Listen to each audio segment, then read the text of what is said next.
Every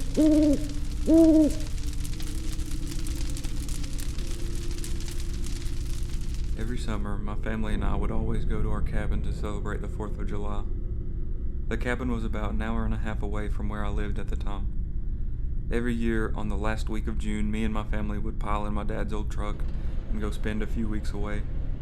My parents always viewed it as some sort of vacation, but I never really liked going. I hated leaving my friends during the middle of summer. Also, there wasn't really a lot of things to do there. I would say it's a pretty good-sized cabin, but it's in the middle of absolutely nowhere. After a couple of days, you don't really have anything to do. The cabin sits in the middle of the woods, about 20 miles away from the nearest town. A couple miles away is a large lake. Over the years, the lake was my favorite part of the trip because I love to fish, and this was the only chance I got to really be by myself. The first night we arrived there, something was extremely different this year. I couldn't necessarily put my finger on it, but something just seemed off. Dad unlocked the cabin and we all raced in to get the biggest bedroom like every other year. It was me and my 3 sisters and my parents there. I got settled in my bedroom and immediately took the truck to the lake. My parents didn't really want me to, but I was the oldest and eventually they let me. The road to get to the lake was, for the most part, straight for about a mile or 2. After that, you have to travel on a beat-up old dirt path. That is one thing I enjoyed so much about this fishing spot. It looks and feels like no other human even knows that it's there. Me and Dad found it a couple years ago in the truck while we were bored one day. Anyway, I would do the same thing every day. The first few days I would wake up, go to the lake by myself, and come home around 8 or 9 p.m. On the 4th day, something different happened. I always bring a spare change of clothes with me to the lake. Sometimes I take a dip when it got super hot. Around 5 p.m. I went and unlocked the truck to get my extra pair of clothes sitting in the front passenger seat. I unlocked the doors and my clothes were nowhere to be seen. I immediately freaked out and started searching everywhere for them. I am an extremely organized person. I wouldn't have left the cabin without another change of clothes, would I? This entire situation did not sit right with me.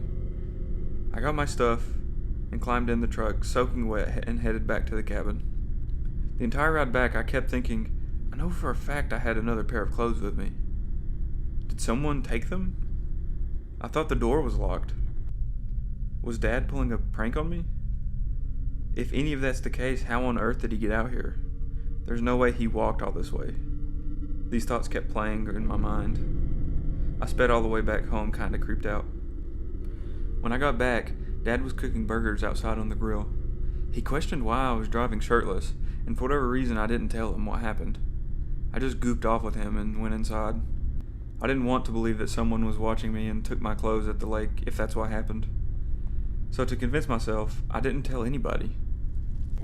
This was just the 4th day of the trip, so we had about a week and a couple of days left before we went home. The next few days I didn't go to the lake. I pretty much didn't do anything but sit around a campfire. The morning before the 4th of July, me and my youngest sister went on a walk, or a small hike, to a field where we shot off fireworks every year. When we got there, you could see the patches of grass that have been burned out from the prior years of burning off fireworks.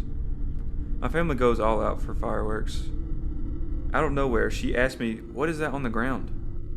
I walk over to the most burned patch of grass and see my t-shirt and socks sitting neatly folded next to each other. I immediately go pick them up. My sister asked, "What is that? What is it doing here?" I literally could not speak because of how afraid I was in the moment. Somebody was watching me at the lake. I unfold my shirt and an old Polaroid of my family fell out and hit the ground. This is the Polaroid that Dad always kept in his glove box in his truck. I was completely frozen.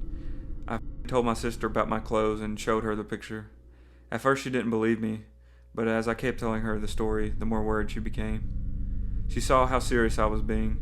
We sprinted all the way back to the cabin. When we arrived, my sister was crying, and we immediately told our parents.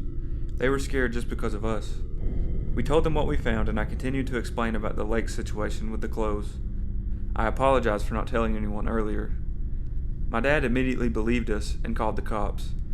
About 2 hours later, a super overweight county sheriff pulls up to our property. We explain everything, and he says the typical stuff. He says, legally, I can't do anything. He continues on about how he believes us, but if there's no proof that someone is stalking or harassing us, then he couldn't do anything legally. He does a police report and then leaves. He advises us to maybe pack up and leave if we were really that scared. We all slept in the big living room that night together. Everyone got some sleep except for me. I didn't sleep one bit that night. My mind was racing. I couldn't believe that someone was stalking me. They could literally hurt me any time if they wanted to. That's just what my brain was telling me. At some point in the middle of the night, I believe my mind started to play tricks on me. It started raining around 1 a.m. that night. It didn't let up until 4 a.m. I would just be laying there, listening to the thunderstorm and the rain hit the cabin. At one point, I thought I heard footsteps on the front porch outside. I wanted to wake everyone up, but I wasn't sure if I was just being crazy. I lay there dead silent, just to hear if I could make anything out. After a couple of hours, I drifted off to sleep. My parents decided to stay one more day. My mom was the one who wanted to stay and still shoot fireworks. It was clear that nobody was freaked out as much as I was. That night, we got all of our gear and headed to the field to celebrate the 4th of July. As soon as I got out of the truck, I knew something was wrong. I could feel it. Around 8:30 p.m., we started our barrage of fireworks. They lasted about 12 minutes long. The popping of the fireworks and brief flashes of light in the night sky made me kinda uncomfortable. If someone was watching us, they knew exactly where we were now. All of a sudden, in the corner of my eye, I see a light. It went away as soon as the firework blew up. My heart started racing. I waited for the next firework to light up the land. Then I saw it. I saw a girl. She was wearing darker clothes and something over her head. I couldn't really tell. She was about 40 feet away, and I only saw her for like half a second. She was just standing there. I scream as loud as I can and I sprint to the truck. Anyone out here with us didn't want to be friendly. I alert my parents and they see exactly what I see. A creepy girl just staring at us from the edge of the tree line. I jumped in the bed of the truck and we sped off.